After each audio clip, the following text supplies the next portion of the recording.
What up, though, y'all? It's Chris.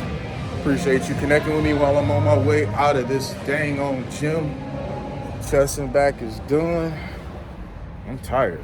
I need something to eat. It ain't gonna be a fish sandwich, though. I need to get, like, some high protein, high fat, no carb stuff. Maybe some bacon and eggs, maybe some ground beef, maybe a steak, something. But I gotta get home and get myself some food. I'm gonna kick it with y'all, of course. So, finally, there was a public meeting or a public statement made by Carmelo Anthony's family.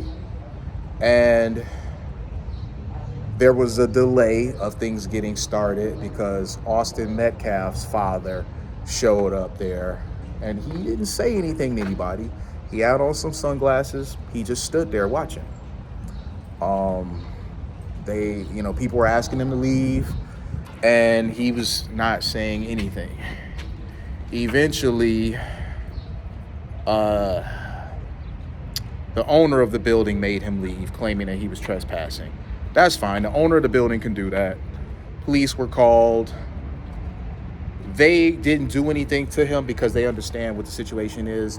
This is a grieving father. He is never going to get over the fact that he lost his son, y'all. I got a son, all right? My son, 22 years old. If something were to happen to my son and he met his end like that, I would never recover. So as a father, I get it. That man is never going to recover from the loss of his son, ever, man. He is going to hurt just as much 20 years from now, if he's even still around.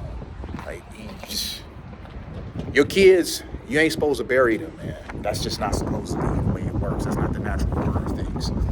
But they have some sort of PR person, some sort of family representative, and he was standing up there saying that the father knows that him being around that family is inappropriate. He also said something to a disrespect to the dignity of his son. And I don't know if he was talking about Austin Metcalf. I don't know if he's talking about the father, saying that him being there is disrespect to the dignity of him, or if he's talking about the father of Carmelo Anthony, saying that, it's a disrespect to the dignity of his son being Carmelo Anthony. I don't know. I wasn't quite clear what he was trying to articulate with that, but I didn't like it. And I'm going to tell y'all why. They call the police. The police don't trespass him. They tell him, he has to leave. They all shake hands with him. It's a bad situation. They don't do any sort of threatening in any way, shape, or form. He leaves peacefully.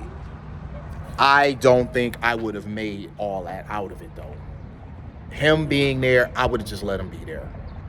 This is a man that is clearly struggling to cope with the senselessness behind what happened. He knows what happened, and I'm sure he's playing over and over and over in his mind of how some students having a disagreement turns deadly like that, to where one is no longer here. I think one of the issues of why Carmelo Anthony's family is perceived as being so unlikable by some, not all, but so unlikable by some, is because there has yet to be a show of compassion in any way for the life that has been lost here. That man is grieving the loss of his son.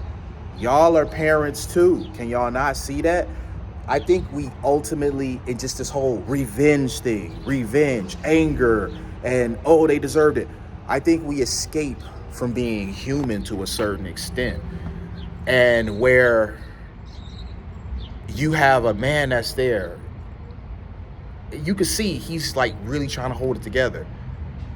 To me, it would have been such an amazing display, such an amazing gesture. And you guys may think this is like delusional of me or some fantasy of me, but no, I've seen this sort of thing happen before. It would have been such a powerful moment for everybody if they just greeted him, go over to him, comfort him.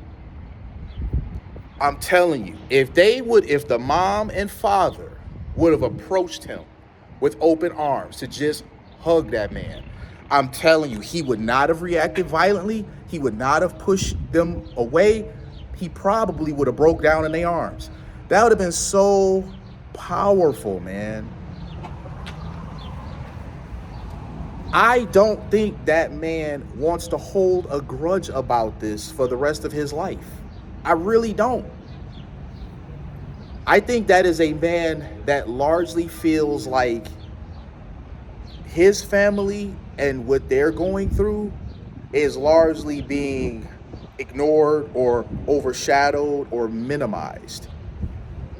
I'm sure his wife knew he was going, and she probably thought it wasn't a good idea. And, he a grown man. He gonna do what he gonna do. She can't stop him. She know him by now. He gonna do what he gonna do. Do what he want to do. And so he went there. That PR person, whoever that man is, trying to vilify the father, the grieving father, that ain't it, man. That ain't it. Saying that he shouldn't be around the family, it's inappropriate. It's almost like they acting like it was his kid that slain theirs. That was just really wild, man. I don't feel that. I listened to Carmelo's family speak, and I also did some looking up about them. So let me go ahead and say this about them, because I didn't know much about them before. This young man, he was raised in a house with both parents. Mom's retired, dad makes a good living, he works selling cars. So obviously he was doing okay enough to where the mom could retire. So all the things, the family unit, the things that we promote, that we believe produce the best possible outcome for children, it does appear that they were doing that. The parents, from what I could see, don't have any sort of messy background whatsoever, and Carmelo had never committed any crimes. So why do I say this? Well, I say this because there are situations where it doesn't matter how good of an upbringing you give, how much of a stable environment, how much mentorship and parenting, whatever that you do, your children can still find themselves in an unprecedented situation, as in the case here. On paper, this young man should have never been the type to end up in the situation that he's in. And yet, here we are. And even though the parents, I don't think it's wrong of them being protective of their son. I think that's what they're supposed to do, so no shame there. In their being protective of him, I think everyone is forgetting, including them, that on the other side of this is a family that lost somebody. And that shouldn't be forgotten. A young man with a bright future. They are both young men with bright futures. The crazy thing is, outside of this track meet, the two of them could have probably been friends. The two of them could have been playing Fortnite or Black Ops. Which one is coming out? Black Ops 7 or some shit like that? Like, the two of them could have been gaming buddies outside of this. So, I got a lot more to say about this, but I don't want this video to drag on, so I think I'm going to just leave it there, man. Austin Metcalf's father showed up to the presser. He wasn't hurting anybody. He was standing around. I could get that him standing there being quiet was awkward, because him just standing there, it was awkward. But I honestly think it was a cry for comfort. Think about all these people that's doing all this goofy stuff, like trying to look into their finances and drive past the house and all that. A simple display of humanity towards him, I think would have did a lot to put a stop to that stuff. I really do. I'm going to leave it there, though, y'all. I'm going to go ahead and get out of here. I'll let y'all soon. Peace.